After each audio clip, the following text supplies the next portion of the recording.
Hello, this is Kelly Wells, your instructor for nutrition in early childhood.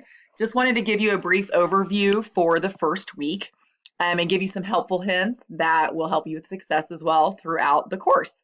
So let's first look at the week one overview. You're going to have 4 assignments this week. You have poster introduction, which we'll go through each one thoroughly in a moment. You have 1 discussion. And then in addition to that, you have a journal and a regular assignment. This first part right here is just going to give you an overview of the week and the learning outcomes. If you're going to go back to the overview, if you look, your next thing is going to talk about your resources. This is an excellent information to be able to extend your learning and also learn more in depth the topics that we're doing as well. You go to the next part of the overview, it is going to give you your instructor guidance. This is going to give you a lot of helpful information and also an overview of the week's topics, and will also give you an overview of all of your assignments in one location, including extra links that will help you with your assignments as well. If you move on to the next part with the overview, it is going to be your introduction. The introduction for this class is a little bit unique compared to some of the other courses here at Ashford. First part is standard, which is going to include your name and where you live and your experience and your goals. Pictures are always an extra bonus just so we can kind of put a face to your name as well. And in addition to this one, it's going to be more specific to nutrition, which would be to have a favorite snack recipe for young children. It does not have to be anything fancy, just something about what you feel is healthy and why. Also, we recommend to kind of branch outside of your comfort zone and try some of the new resource and digital tools, which would be the Canvas, the Glogster, or the Screencast-O-Matic, which is what I'm actually currently using to be able to go through your introduction as well. Then you're going to need to respond to 3 introductions. Normal discussions, you'll only respond to 2, but for the introduction, you'll respond to 3. You'll also talk about how you can adjust the recipe for a classroom or group setting, and then also how you can adjust for parents to make it home. So that's a pretty standard one with your introduction, except for the part about the recipe, and then hopefully trying out some new digital tools. If we go through to the next part, it is going to be your week 1 discussion. Your week 1 discussion is going to go through, let me get back to that screen. If we go back to your week 1 discussion, it is going to go through nutrition. And if you look here, it's going to kind of break down a little bit of what you're going to need to do. First of all, talking about the media and how it is going to encourage unhealthy eating for children. There is a lot of marketing strategies towards kids, especially during kids programming, that is going to make the children want to buy these, and they are not healthy, even though sometimes parents believe that they are. For example, if you're talking about like berry kicks, some parents will see that berry and then expect that there is some type of fruit in it when really the main ingredient is going to be sugar. If you go into your discussion, you're actually going to break it down into 3 different things for your discussion this week. You're going to talk about how the media participates in promoting unhealthy food choices. Then you're going to talk about how they influence the families and children in order to do that. And then just talking about fast food in general. Fast food, there's many reasons why families choose fast food, and talk about some reasons that a family would choose fast food instead of making food at home. And then talk about the long-term consequences of the media messages on children's health.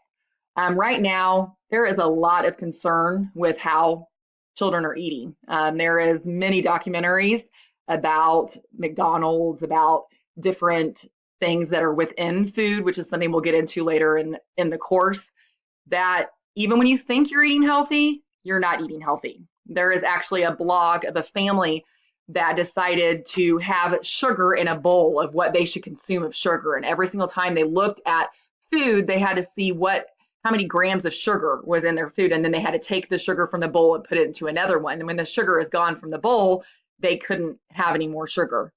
And they realized how there are products that you think have no sugar at all, and they do. So many things, when you think you're eating healthy, you don't realize the sugar amount. Even when it comes to soda, you think, okay, I know it's not healthy, but the amount of even Gatorade or soda, the amount of sugar is extremely unhealthy.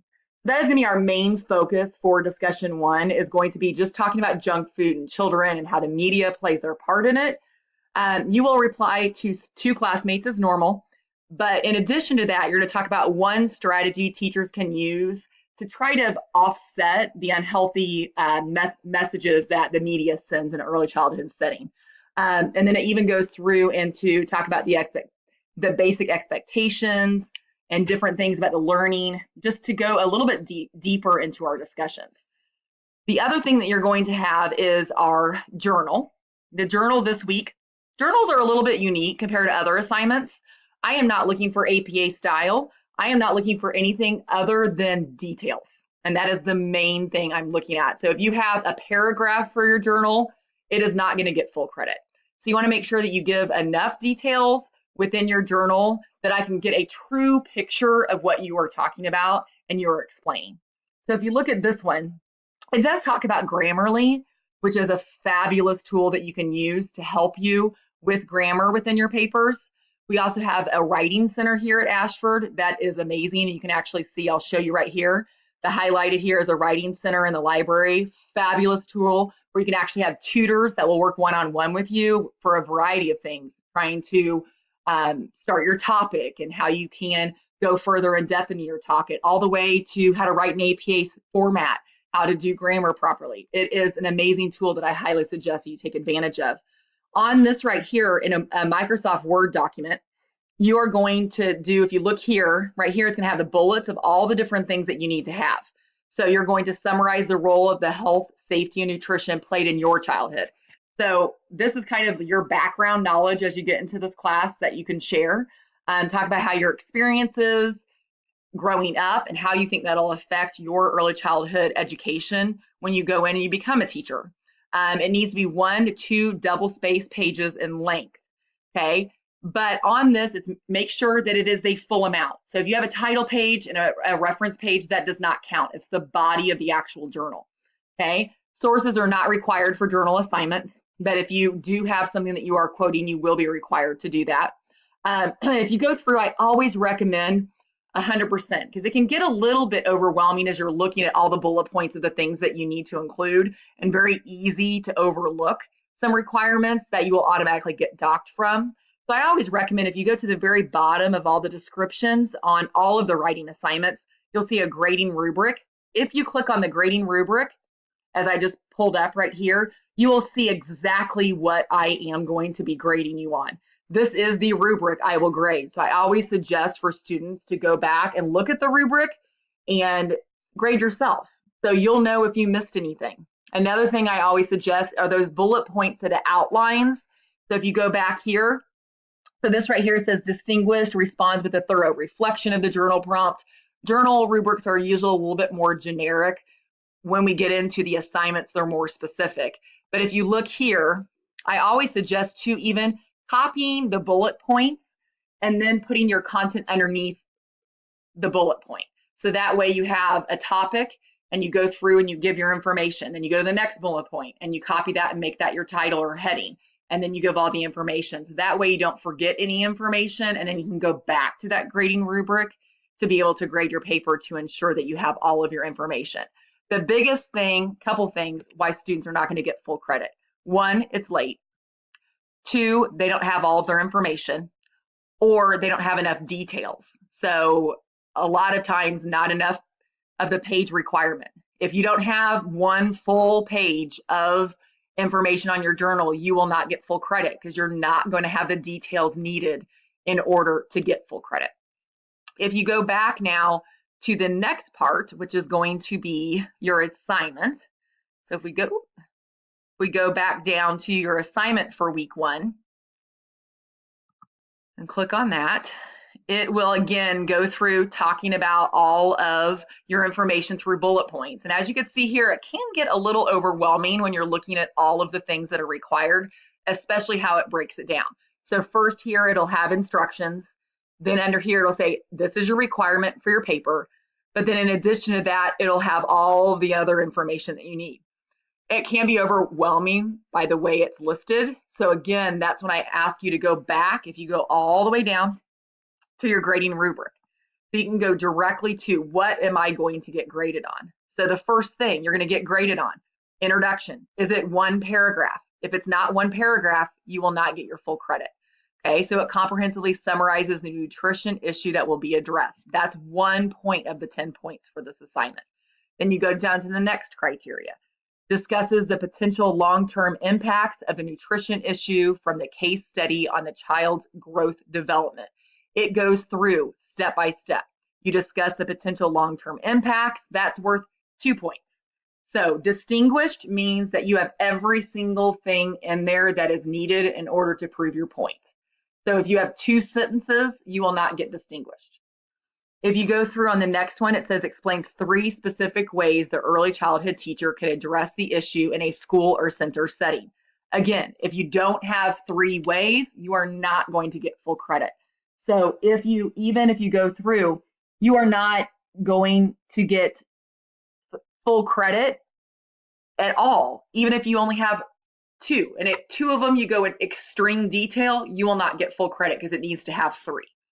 The next one says describe 3 specific ways one can collaborate with others to combat the nutrition issue.